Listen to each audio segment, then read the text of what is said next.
Now, on that same day, two of them were going to a village called Emmaus, about 7 miles from Jerusalem, and talking with each other about all these things that had happened.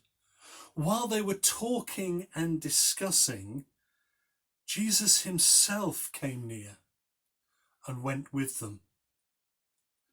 But their eyes were kept from recognizing him. And he said to them, "What are you discussing with each other while you walk along?" They stood still, looking sad.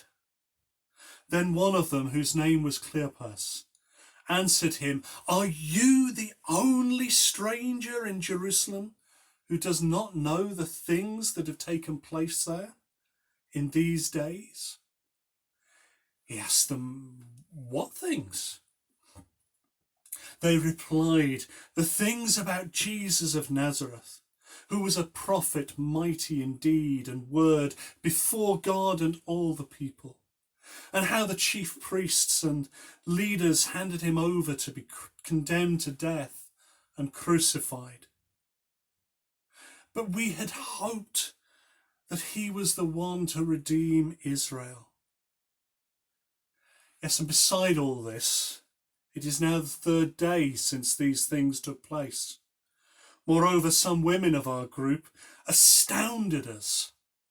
They were at the tomb early this morning, and when they did not find his body, they came back and told us that they had indeed seen a vision of angels who said that he was alive.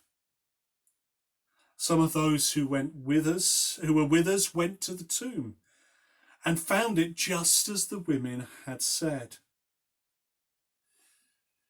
But they did not see him. Then he said to them, "Oh, how foolish you are, and how slow of heart to believe all that the prophets have declared. Was it not necessary that the Messiah should suffer these things and then enter his glory?" Then, beginning with Moses and all the prophets, he interpreted to them the things about himself in all the scriptures. As they came near the village to which they were going, he walked ahead as if he were going on.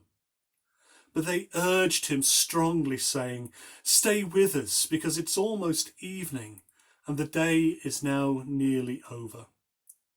So he went in to stay with them. And when he was at the table with them, he took bread, blessed and broke it, and gave it to them. Then their eyes were opened, and they recognized him, and he vanished from their sight. They said to each other, "Were not our hearts burning within us while he was talking to us on the road, while he was opening the scriptures to us?" That same hour they got up and returned to Jerusalem, and they found the 11 and their companions gathered together.